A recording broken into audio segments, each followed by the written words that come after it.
Hello friends, super magic રસોઈમાં મિત્રો આપનું સ્વાગત કરું છું। આજે હું એકદમ ગ્રીનરી સેવ એટલે કે કુંભણિયા સેવની રેસીપી તમારી સાથે શેર કરું છું, જે તમને ચોક્કસ ગમશે। ગમે તો લાઈક કરજો, શેર કરજો અને સબસ્ક્રાઈબ કરવાનું તો ભૂલતા જ નહીં। અને મિત્રો બાજુમાં રહેલ બેલ આઇકનને પણ પ્રેસ કરજો, જેથી કરીને લેટેસ્ટ વિડીયોની માહિતી તમને મળતી રહે। તો હવે ઇન્ગ્રેડિયન્ટમાં મેં જો પાલક લીધી છે 100 ગ્રામ, 50 ગ્રામ ધાણા ભાજી લીધી છે, 3 તીખા મરચા છે, 1 થી 1.5 ઇંચ આદુનો ટુકડો છે, લીલું લસણ છે, લીંબુ છે અને આપણે તેલ લેશું, મીઠું છે અને ચણાનો લોટ છે।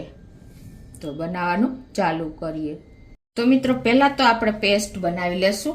અત્યારે શિયાળો છે અને ફૂલ આપણે લીલી ભાજી જોવા મળે છે, તો આ સેવ એટલી ટેસ્ટી અને ક્રિસ્પી બને છે ને કે તમે એક જ વખતમાં ચટ થઈ જશે, એટલી સરસ બને છે। તો પહેલાં તો આપણે આ 100 ગ્રામ જે પાલક છે ને એને આપણે આ રીતે મોટા મોટા પીસમાં નાખી દેશું મિક્સર જારમાં। અને તમારે આમાં ફુદીનો છે, મેથી છે, એ પણ તમે 25-25 ગ્રામ એવરેજ લઈ શકો છો અને સ્કીપ પણ કરી શકો છો જો તમને અનુકૂળ ન હોય તો। પણ આનો ટેસ્ટ એક વખત જો તમે બાળકોને આપશો ને તો બધા ઓસે સાદી સેવ કરતાં એકદમ હેલ્ધી પણ બનશે, ક્રિસ્પી પણ મળશે અને એકદમ સરસ લુક પણ આવશે। તો અત્યારે શિયાળામાં ફૂલ આપણે ભાજી હોય છે, તો આ એક અલગ જ કુંભણિયા સેવ, આપણે સાદી સેવ તો બહુ ખાધી, હવે કુંભણિયા સેવ બનાવીએ છીએ। તો આ પાલક નાખી, હવે આ મેથી નહીં પણ આપણે ધાણા ભાજી છે ને એ 50 ગ્રામ લીધી છે, એને પણ આ રીતે જ આપણે પીસ કરી અને નાખી દેશું। અને જે આ આદુનો ટુકડો છે એ 1 થી 1.5 ઇંચ જેટલો આપણે આમાં જ એડ કરી દેશું। અને જે મેં આ લસણ લીધું છે 25 ગ્રામ જેવું, એને પણ આપણે આમાં જ નાખી દેશું કટકા કરીને, પાંદડા સહિત જ। તમે ન ખાતા હો તો સ્કીપ પણ કરી શકો છો।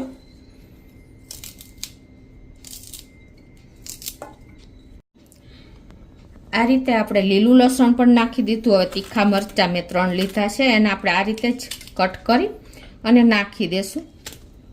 અને 1 ટીસ્પૂન એટલે કે 1 ચમચી આપણે મીઠું નાખી દેશું અને 1 લીંબુનો રસ મેં કાઢી લીધો છે એ નાખી દેશું।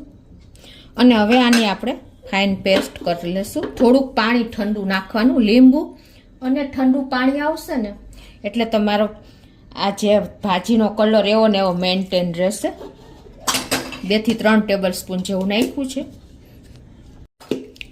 તો આ રીતે પેસ્ટ બનાવીને હવે આ પેસ્ટને આપણે ગાળી લેશું।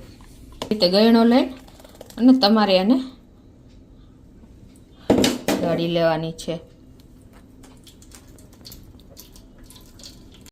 તો આ રીતે જો આપણે પેસ્ટને પણ ગાળી લીધી છે અને હવે આપણે આ જેટલું આપણે હોય ને લિક્વિડ પેસ્ટનું ગ્રીન કલરનું, એનાથી 3 થી 4 ગણો આપણે લોટ લેવાનો છે। અંદાજે આ 1 કપ જેવું છે। તો એમાં આપણે આજે આપણે લોટને બાંધ્યા વગર આપણે સેવ બનાવવાની છે, સેવ ગાંઠિયા જે તમે બનાવો એ। તો આ રીતે હવે આમાં આપણે લોટ એડ કરતા જાશું અને લોટને મિક્સ કરતા જાશું। તો જો આ 1 કપ અત્યારે હું ચણાનો લોટ એટલે કે બેસન નાખું છું અને આપણે મિક્સ કરતા જાશું। ટૂંકમાં આપણે લોટને બાંધ્યા વગર આજે આમાં મિક્સ કરીને જ આપણે સેવ બનાવવાની છે। બહુ ઢીલોય નથી રાખવાનો, મીડિયમ હું તમને કન્સિસ્ટન્સી એની બતાવું। તો હવે બીજો કપ પણ હું નાખી દઉં છું, કેટલો જોઈને હું તમને એન્ડમાં જણાવું। અને હવે આ ત્રીજો કપ નાખું છું, એમાંથી જોઈ એટલો જ હું નાખું છું, વધારે આપણે કઠણ પણ નથી રાખવાનો, વધારે ઢીલો પણ નથી રાખવાનો। તો આ રીતે જો આપણે મિક્સ કર્યો છે અને હજી 3 કપ લોટ નાખ્યો, હજી અડધો કપ જેવો નાખું છું। અને આપણે આ સ્ટેજે મિક્સ કરી અને ટેસ્ટ કરી લેવાનો, જો તમને મીઠાની જરૂર હોય તો નાખી દેવાનું। અને થોડોક તમે આમાં આમચૂર પાવડર નાખશો ને તો પણ ટેસ્ટ સરસ લાગશે લીંબુને બદલે।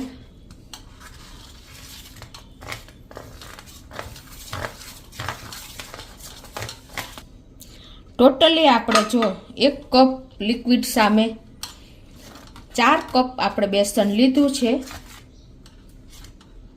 તો જો આપણે આ કન્સિસ્ટન્સી રાખી છે અને બહુ ઢીલો નહીં બહુ કઠણ નહીં એવો આપણે લોટ તૈયાર કરવાનો છે. બહુ ઢીલો હશે તો તમારી સેવ નીચેથી ભેગી થઈ જશે.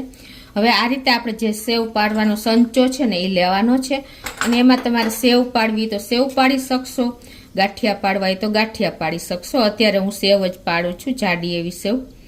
તો એને આપણે પહેલાં તેલવાળું કરી લઈશું. અને આ બાજુ મેં ગેસ ઉપર આપણે તેલ પણ ગરમ કરવા મૂકી દીધું છે, અંદાજે 1 લીટર જેવું. અને એને આપણે આ સંચાની જારીમાં તેલ લગાવીને અને સંચામાં તેલ લાવીને અને આપણે આ જે સેવ માટેનો લોટ તૈયાર કર્યો છે ને એને આપણે નાખી દેશું.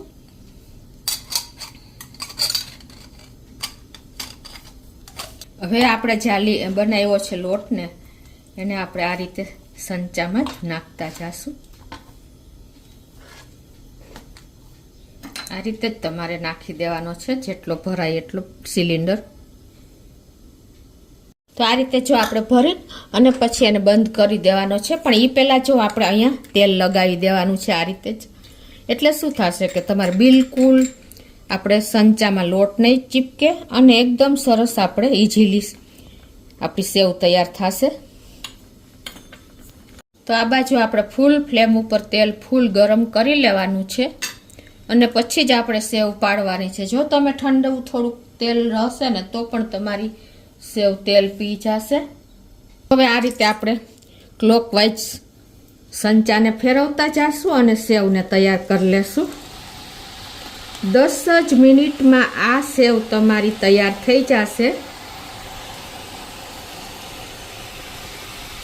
અને આ રીતે જો બબલ્સ આપણા બંધ થાય ને એટલે આપણે એને ટર્ન કરી લેવાની છે. એ પહેલાં આપણે ટર્ન નથી જ કરવાની.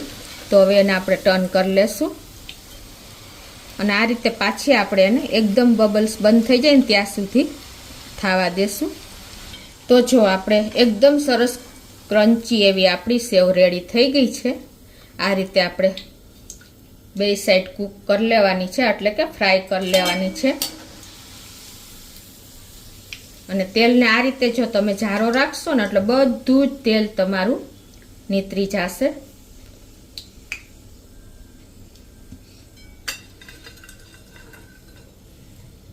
તો પછી જો સેવ ઉતાર્યા પછી આપણે પાછું ફૂલ ફ્લેમે તેલ ગરમ કરી લેવાનું છે. તેલ ઠંડુ નથી પડવા દેવાનું, તો જ ફટફટ તમારી સેવ તૈયાર થશે.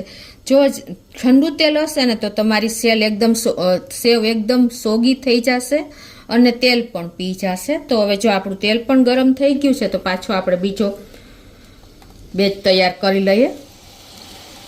આ રીતે ક્લોકવાઇઝ તમારે ફેરવતી જવાની છે અને પછી તમારે જ્યારે સેવને બંધ કરવી ને ત્યારે એન્ટી ક્લોકવાઇઝ આપણે ઉપરનું હેન્ડલ ફેરવી દેવાનું છે અને આ રીતે બબલ્સ દૂર થાય ને ત્યાં સુધી આપણે તેલમાં ફ્રાય થવા દેવાની છે.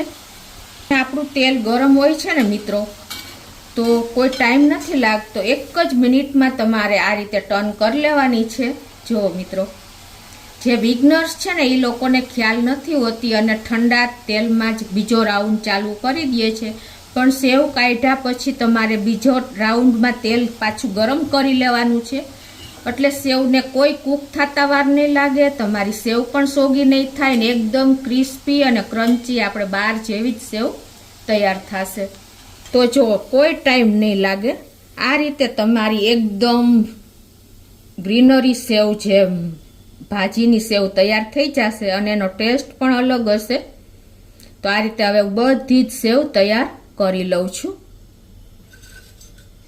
આ રીતે આપણે બધી સેવ તૈયાર કરી લીધી છે. જે આપણી કુંભણિયા સેવ એકદમ ક્રિસ્પી અને ક્રન્ચી એવી જુઓ મિત્રો.